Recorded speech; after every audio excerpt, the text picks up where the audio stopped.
एक घर में एक बालक का जन्म हुआ, सच्ची बात बता रहा हूं।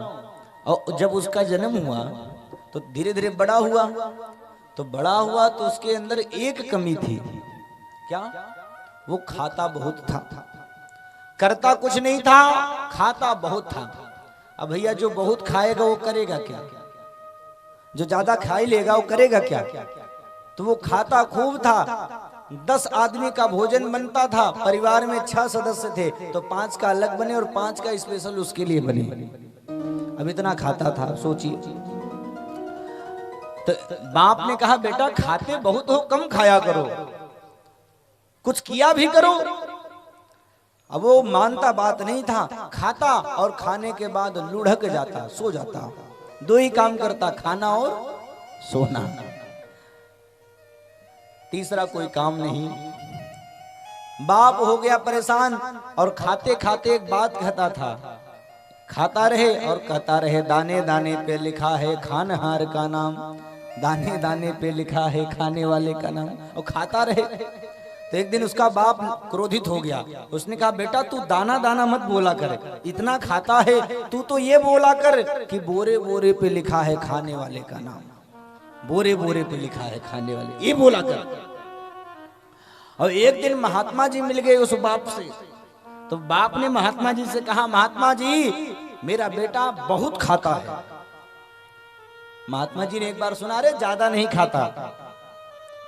बाप ने कहा आपको क्या पता, क्या मैं बताऊं, ये बहुत खाता है।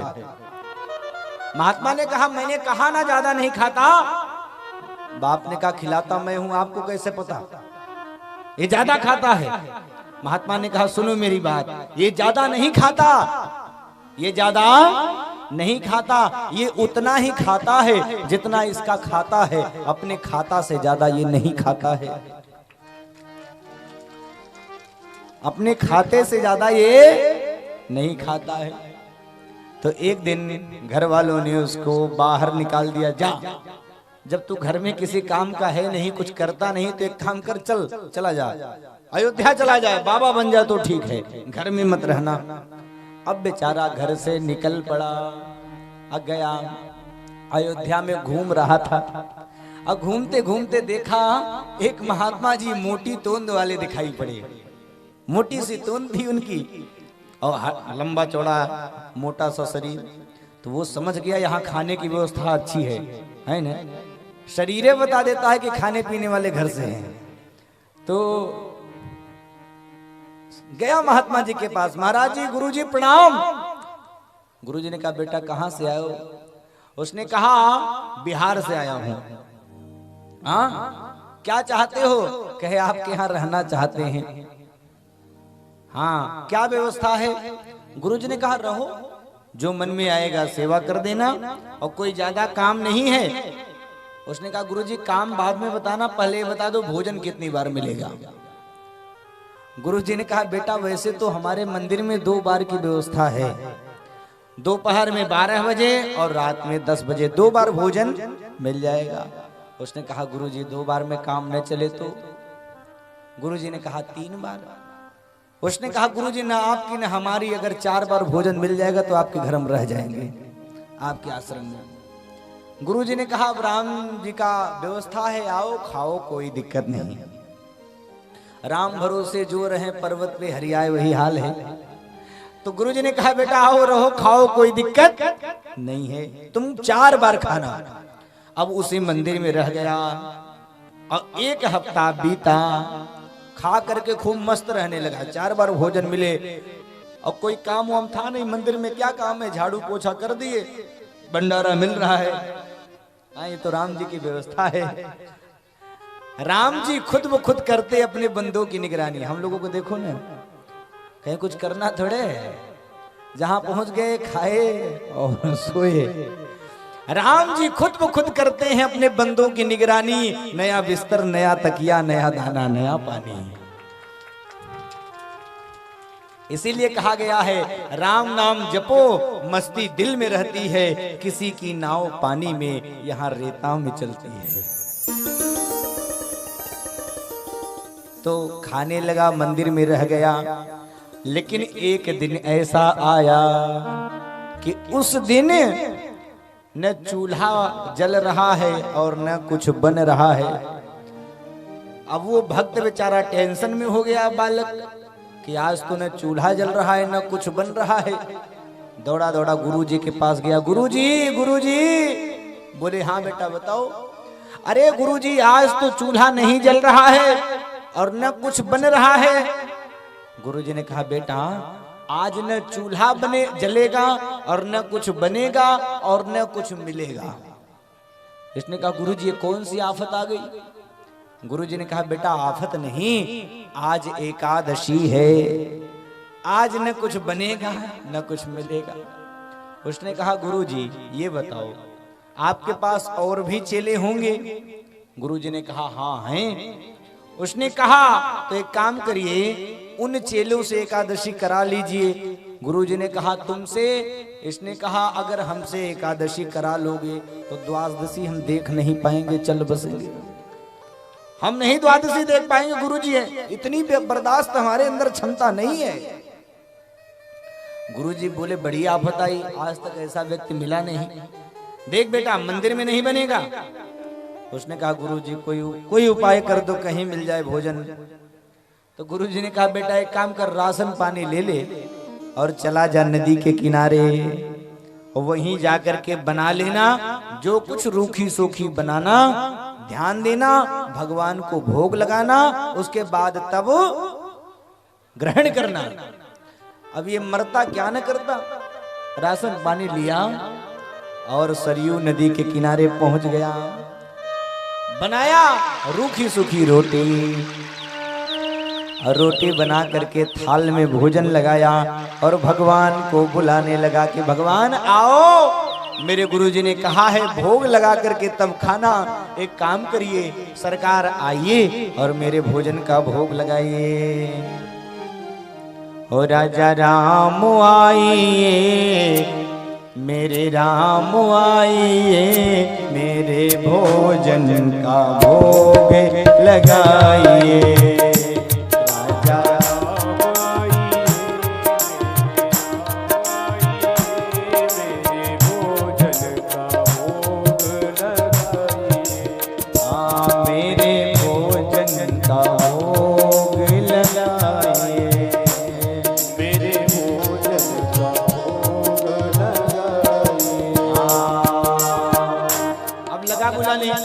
भगवान नहीं आए।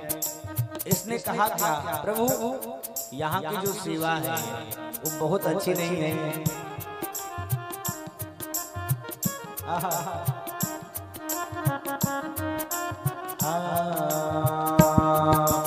आचमनी अरघान आरती यहाँ यही मेहमानी।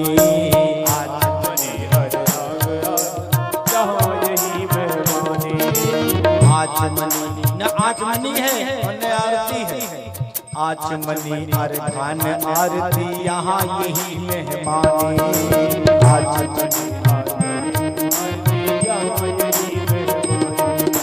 सूखी रोटी खाओ प्रेम से, पियो नदी का पानी। सूखी रोटी खाओ प्रेम से, पियो नदी का पानी। राजा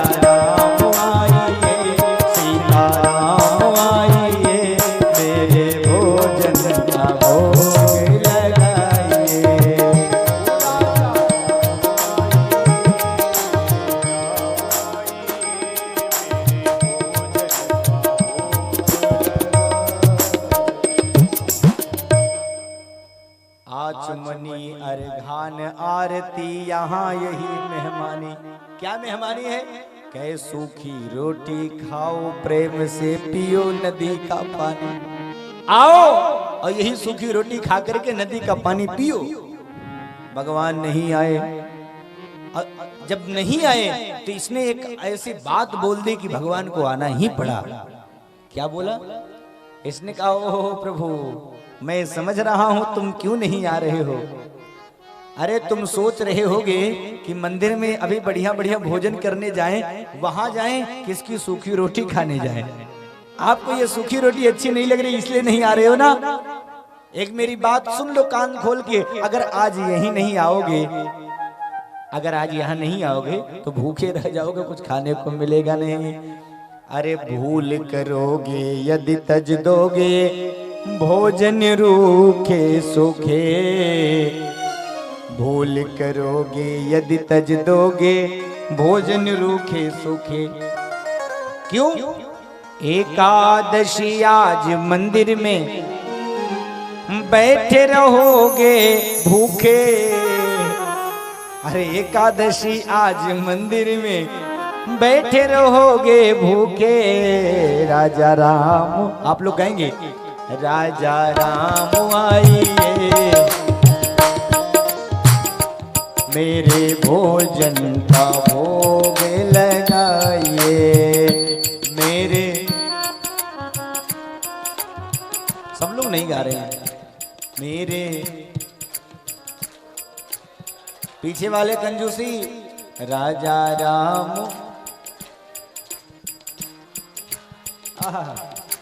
ये रो रहे हैं कि गा रहे हैं? राम नाम में आलसी, भोजन में आए? तो थोड़ी ताकत से तो गाओ। कुछ लोग कहते हैं महाराज हम गा ही नहीं पाते, हम कैसे गाएं? तो जो गाना नहीं जानते हैं उनके लिए भी गाना चाहिए ये। क्यों? ये कंपटीशन नहीं है, भाव की बात है। कंपटीशन तो हो नहीं रहा कि हम अच्छा गाएंगे वो खराब गाएंगे। यहाँ तो प्रेम से भगवान को रिझाने की बात है। ये बताओ मुंह किसने दिया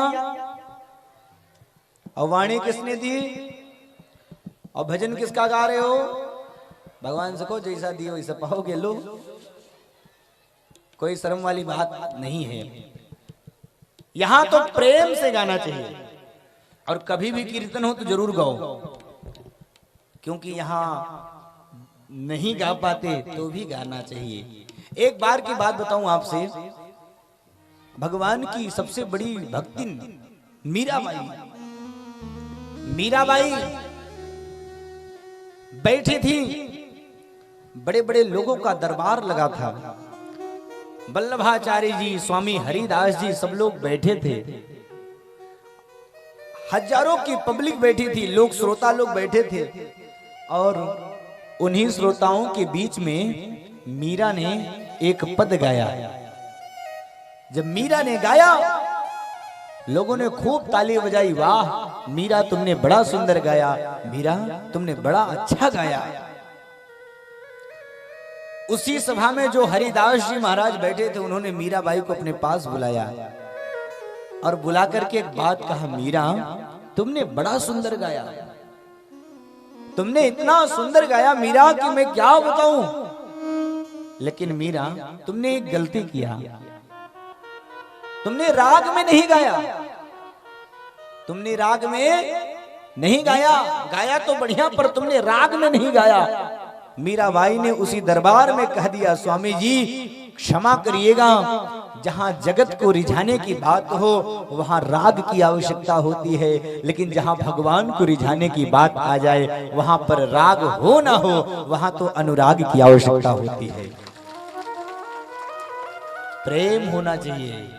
इसलिए भाव से गाएं कि राजा राम आइए मेरे राम, मेरे भोजन का भोग लगाइए। ओ राजा राम आइए मेरे राम आइए, मेरे भोजन का भोग लगाइए। हाँ, मेरे भोजन का भोग लगाइए। ओ मेरे भोजन का भोग लगाइए। एक बार प्रेम से बोल दें। अब भगवान राम को बुला रहा था वो भक्त।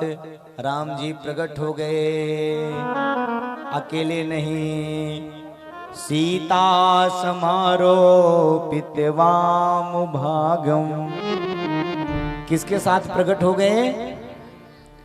सीता जी के साथ, जानकी मैया के साथ प्रकट हो गए। अब वो चेला बड़ी दुविधा में फंस गया। उसने सोचा भोजन तो एक आदमी का बना था, अब आ गए दो आदमी, राम जी और मैया जानकी दोनों लोग आ गए। अब एक बार अपने भोजन की तरफ देखे और दूसरी बार भगवान की तरफ देखे। अब क्या करें? तो राम जी से पूछा, प्रभु ये कौन है बगल में? राम जी ने कहा, ये मेरी धर्मपत्नी हैं, ये भी आई हैं, 2 थाली लगाओ, कोई दिक्कत है क्या? भगत राज ने कहा, प्रभु दिक्कत तो कोई नहीं है, पर समस्या है, अब बता के क्या करेंगे? राम जी ने कहा, अरे बोलो बोलो। भगत राज ने कहा, कोई बात नहीं प्रभु, ज्यादा नहीं पर थोड़ी बहुत एकादशी आज हमारी आप करा ही दोगे। लेकिन आप देखने में बड़े सुंदर लग रहे हो, आपको हम भोजन कराएंगे। अब वो 2 थाली लगाया, भोजन खिलाया, भगवान उसके बाद चले गए।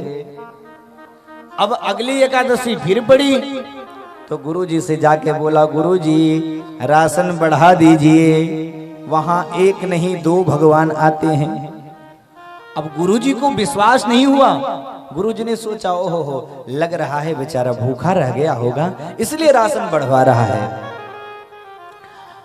तो गुरुजी ने कहा, राशन बढ़ा दो। अगली एकादशी के दिन फिर नदी के किनारे आया और भोजन बनाया। भोजन बनाने के बाद फिर भगवान को बुलाने लगा कि हे प्रभु, अरे राजा राम आइए, सीता राम आइए, मेरे दिल का भोग लगाइए। हे राजा राम आइए, सीता राम आइए, मेरे भोजन का भोग लगाइए, भोजन का भोग लगाइए। अब बुलाया तो अब की बार राम जी प्रकट हुए, पर राम बाम दिशि जान की, लखन दाहिनी ओर।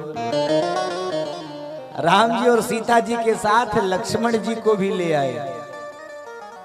भगत राज फिर चक्कर में पड़ गया, ये बताए नहीं, और 2 का निमंत्रण 3 लोग आ गए। अब भगत चक्कर में पड़ा, फिर वही हाल, भगत हो गया निराश। भगवान ने कहा, क्या बात है भगत, क्यों उदास हो?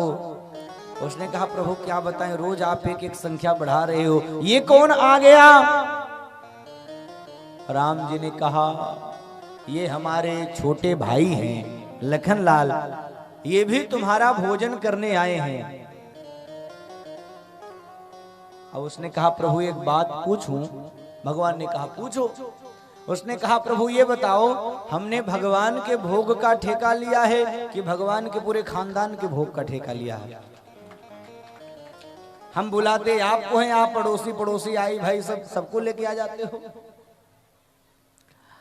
चलो भोजन करा दे रहे हैं, लेकिन अगली बार बता दो कितने लोग आओगे, अभी से बता के जाओ, मुझे इंतजाम करना पड़ेगा। भोजन कराया, अब भगवान बोले, देख भगत हम आ जाएंगे, ये नहीं बताया कितने लोग आएंगे, हम आ जाएंगे। अब भगत पड़ गया चक्कर में, गया गुरुजी के पास, कहा गुरुजी कम से कम 10 आदमी का भोजन हमको राशन दे दीजिए। वहां रोज संख्या बढ़ जाती है भगवान की। गुरुजी को लगा ये राशन ले जाके बेचता तो नहीं है, इतना इतना राशन पानी अनाज लेके जाता है, कहीं बेचता तो नहीं है। आज इसके पीछे पीछे हम चलेंगे। कोठारी से बोले, गुरुजी दे दो राशन। कोठारी ने राशन दिया, वो गया भगत, पीछे पीछे गुरुजी भी चल पड़े। आज भगत ने एक लीला किया, राशन ले जाके रख दिया, भोजन बनाया ही नहीं, और भगवान को बुलाने लगा कि राजा राम आइए, सीता राम आइए, लक्ष्मण राम आइए, मेरे भोजन का भोग लगाइए। बोलो, राजा राम आइए, लक्ष्मण राम आइए, सीता राम आइए, मेरे भोजन का भोग लगाइए, मेरे भोजन का भोग लगाइए। अब जंगल में उस भक्त की सुनकर करुण पुकार, और ते ही क्षण में तह प्रगट भया, अरे भव्य राम दरबार। आज भगवान राम, लक्ष्मण, भरत, शत्रुघ्न लाल और मैया सीता जी और हनुमान जी सब प्रकट हो गए। और जब सब प्रकट हो गए, भगत देखा, रे राम राम, आज तो पूरा मेला आ गया है। राम जी बोले, भगत लाल भोजन लाओ, भोजन कहाँ है? भगत ने कहा, प्रभु क्षमा करिएगा, आज भोजन बना ही नहीं है। तो हमको बुला क्यों लिया? उसने कहा, क्या करो, बनाता रोज मैं था, खा के चले जाते थे और मिलता मुझे कुछ था नहीं, तो आज बनाया ही नहीं।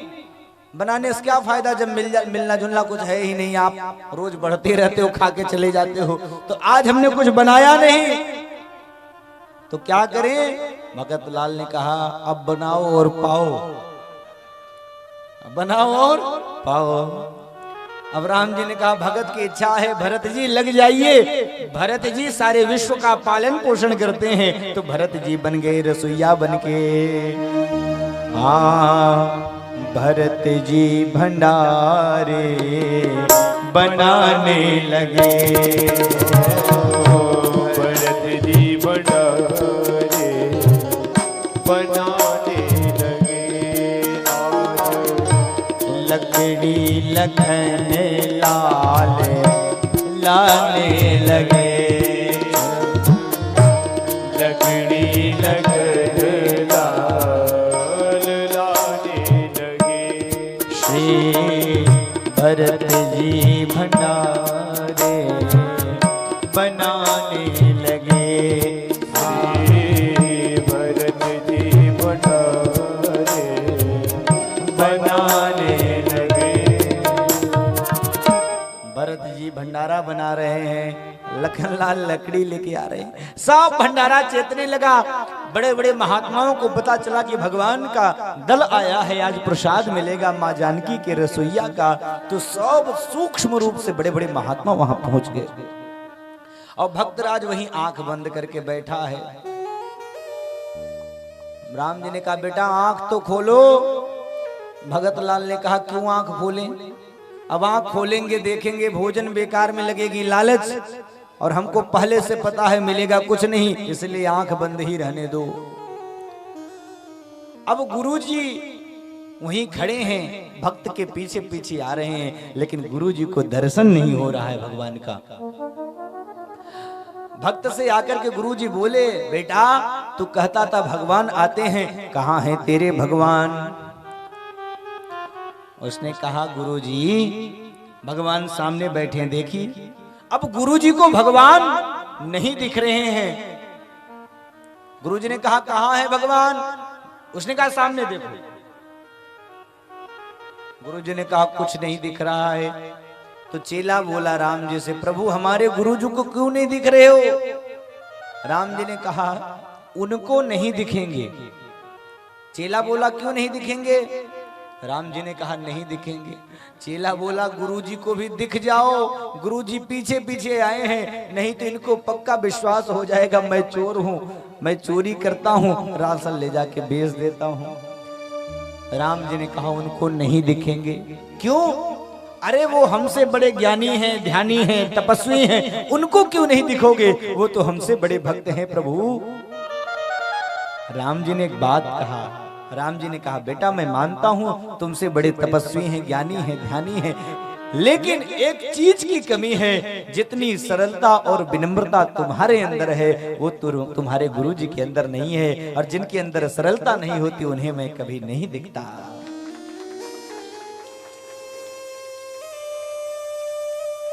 गुरुजी से बोला चेला, गुरुजी आपके अंदर सरलता नहीं है। अब जैसे ही इतना सुनाई पड़ा गुरुजी को कि गुरुजी चिल्ला करके दोनों हाथ ऊपर करके रो पड़े कि वाह, मेरे जीवन में सब करना व्यर्थ हो गया, मेरे जीवन में विनम्रता नहीं आई।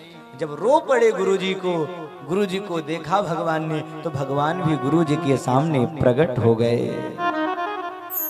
गुरुजी को दर्शन दिया। अब गुरुजी को दर्शन मिला। ये होती है विनम्रता और सरलता की महत्ता।